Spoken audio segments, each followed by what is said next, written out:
Hey, good morning. It's Patricia Murphy. It's Monday. This is Seattle Now. Like a lot of industries, technology has equity problems. Post-Me Too, female workers and workers of color started speaking up about persistent workplace harassment and discrimination. But those employees are taking a big risk because most tech workers sign agreements that stop them from talking publicly about their work. There is no way that it's ever going to go away unless the people who experience it are able to talk about it. In a minute, software engineer Cher Scarlett will tell us about Washington's new law and how it could change the dynamic in these workplaces. But first, let's get you caught up. Not much to report from over the weekend as the state's indoor mask mandate expired. The customers at the Renton McClendon were split 50-50 on Saturday afternoon, though we did hear a cashier say he wished people would keep wearing them. Now it's the students' turn. Masks are optional starting today for Seattle public school students and students in districts all around the metro area. Speaking of school, Seattle has its next superintendent. They're sticking with the guy who's been filling in for a year. Seattle Times reports that the district made it official on Friday and voted to give interim superintendent Brent Jones a 2-year contract. He's the first black man to lead the district in more than 20 years. And about 1,800 Amazon workers won't be returning to company offices downtown around 3rd and Pine. Amazon told Bloomberg News that due to safety concerns, employees would be temporarily working at other offices, but it hopes to bring them back. Mayor Harrell has promised to crack down on crime in the area. Seattle police have also set up a mobile command post. Signing a non-disclosure agreement is pretty standard for a lot of jobs, especially in the tech industry. The idea is to protect company secrets, but NDAs also stop employees from talking about harassment or discrimination they may experience at work. A new law in Washington will ban an NDA from covering illegal activities. Right now, the bill is on Governor Inslee's desk, waiting to be signed. Cher Scarlett worked to help pass the law. She's here to talk about what the change will mean. Cher is a principal software engineer based here in the Seattle area. They've worked at Apple, Starbucks, and game company Blizzard. Cher, really appreciate you taking the time. Thank you. Yeah, happy to be here and just super shocked and excited that this actually happened. Let's talk about NDAs for a minute, non-disclosure agreements. What are they and how do they work? So I have been a software engineer for almost 20 years now, and every single place that I've worked, I've signed a non-disclosure agreement. And typically, going into it, what you're thinking is that, okay, I'm going to be working on software that the company I work for, they don't want that out in the open. It's proprietary software. And working at Blizzard Entertainment, for example, in the games industry, we're talking about embargoes on games titles. These kinds of things around marketing determine, how much money is made. And so there's a lot of things in a lot of different industries that are all about intellectual property and that proprietary trade secret information that you do want to keep secret. And so when you sign an NDA, you're not thinking like, oh, I'm not allowed to talk about what I work on with my family. You're thinking, yeah, this makes sense. I'm not going to reveal things that could cost the company money to other people. Okay, so it makes sense that trade secrets and proprietary information would fall under something like an NDA.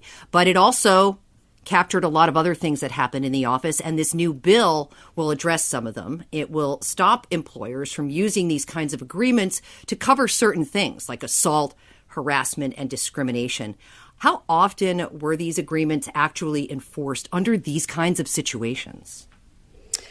I've actually never heard of them being enforced. I've heard of and experienced it being threatened to be enforced. But the bigger impact is actually more of what my lawyer referred to is a chilling effect, which is that, when you're leaving a company because something like this has happened, or even for some people who still stay in the companies after they've, experienced sexual harassment, assault, or witnessed or experienced some other unlawful conduct, they get this document and it goes beyond just non-disclosure. Now there's other clauses in here that you're trying to parse and understand as an employee. For example, something called a non-disparagement clause, which basically says you're not allowed to say anything that could be interpreted as disparaging about the company. The language can be very vague. And when my lawyer was going over the non-disparagement clause that was in the non-disclosure agreement, or the separation agreement rather, that Apple had offered to me to leave the company, he told me that it was so vague that even mentioning Apple, and that could be as simple as me saying that I don't like Apple's new iPhone. Essentially, that would put me in violation. And for each violation, they could sue me for $10,000. And so instead of people going and finding a lawyer and asking or anything, they just blanket, I'm not allowed to talk about that. And so they don't. And so whether or not a company might enforce the clawback or the liquidated damages based on that contract, I don't know, because most people simply won't break it. They just won't. It's so interesting you're bringing this up because I'm hearing two things from you. One, that these NDAs can be fairly broad and encapsulate a lot of aspects of work life, but that the terms in there are kind of ambiguous to people in the workplace, and they're not quite sure in some cases whether or not they are allowed or not allowed to talk about these things in certain situations. Did they ever prevent you from talking about mistreatment at work? So when I worked at Blizzard, I was touched inappropriately by a high up person in the workplace. I also was sexually harassed on a daily basis. I was retaliated against. And I talked to only people that already knew within the company about that. And I never really thought about why that is. But when my lawyer was explaining to me what a chilling effect is, I kind of recognized that that's what it was. Like, the company I worked at was very secretive, in a very secretive industry. And in a way, it was kind of a mixture between not really understanding what I was and wasn't allowed to talk about, but then also there's this other aspect of these certain kinds of companies, which for me, Blizzard, Starbucks, and Apple fall into, where they treat you like it's a family and they have very social impact values in their branding. So for me, somebody who's, very much in the social justice activism space, I'm drawn to these kinds of companies because I want the work that I'm doing to be positively impacting the world. It reminds me of the research around parasocial relationships, where you feel like you're having a two-way relationship, but you're actually just having a one-way relationship because the other party can't reciprocate. It's like the same way with a brand or a company, your workplace. Realistically, I could love Apple and I could love working for Apple, but Apple can't love me back. Blizzard can't love me back. Starbucks can't love me back. It is completely a one-sided relationship. And so this idea of like this place is like a family, it's more like just loyalty to a brand. And there, because of the power dynamic, there's no other thing for that to be but abusive whenever something bad is happening. There's no way for that to ever be an equitable relationship, right? Because it can't ever be two-way.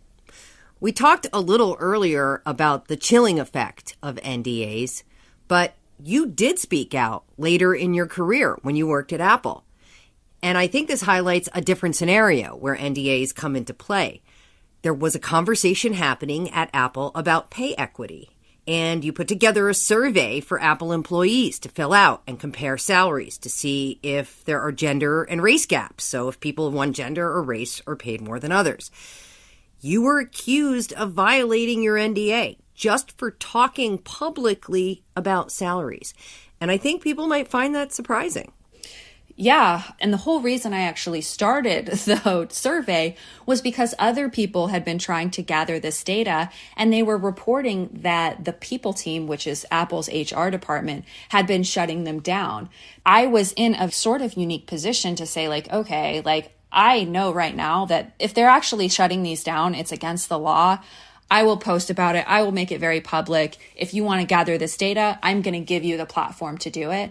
And I did not at all expect for people to not understand that it was a federally protected right for us to gather this data.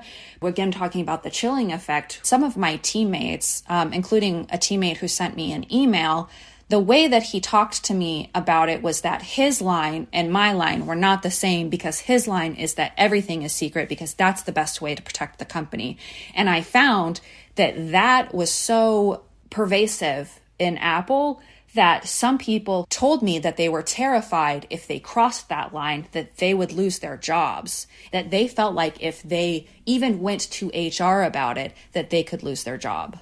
Well, that's one of the things that I wanted to talk about, because this law, in theory, will allow people the protection that they need to speak up about illegal workplace activity, even if there is a non-disclosure agreement in place. But there are a lot of reasons people don't speak up at work about discrimination and harassment, not the least of which is what we're talking about right now, being seen as a troublemaker or how it might impact their career moving forward.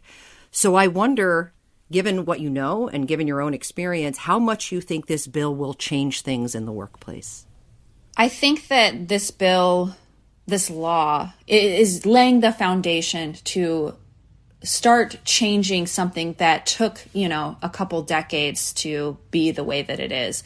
This contract law wasn't always a thing. I mean, it wasn't always that workplaces were using NDAs and then they were kind of serving double duty to cover up, abuse and unlawful behavior in the workplace.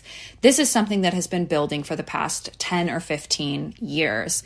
And so it's going to take a long time for us to overcome what essentially I think of as loopholes in contract law, to walk it back the other direction. But I do know that the first step is not only giving us our voice back, but communicating that to people. So even this conversation we're having right now, all of the people who hear this, who maybe have experienced these things and couldn't talk about them in the past, now they can. And going forward, they'll know that they'll be able to.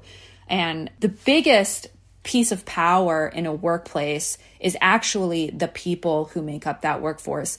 It oftentimes feels like it's the executives, it's the leadership, maybe it's the shareholders, but it's really not. It really is the employees, especially at these bigger companies where you're talking about you have, 20 to 30 executives, but then you have hundreds of thousands of employees who are not in management or HR roles. That is a lot of people. If all of these people can find a way to use their voice together, they have way more power than the people who are in charge. And I think that by giving us our voices, by using these platforms to talk about these things loudly and publicly, we're helping to shift that power balance back to the workers. And I honestly think that this law is a bigger part of the labor movement, which is a bigger part of the human rights movement. Cher Scarlett is a principal software engineer based in the Seattle area. Thank you so much for telling us your story and sharing your experience with us. You're welcome. Thank you for having me on. Thanks for listening to Seattle Now. Clare McGrane produced today's show. Matt Jorgensen does our theme music. I'm Patricia Murphy. See you tomorrow.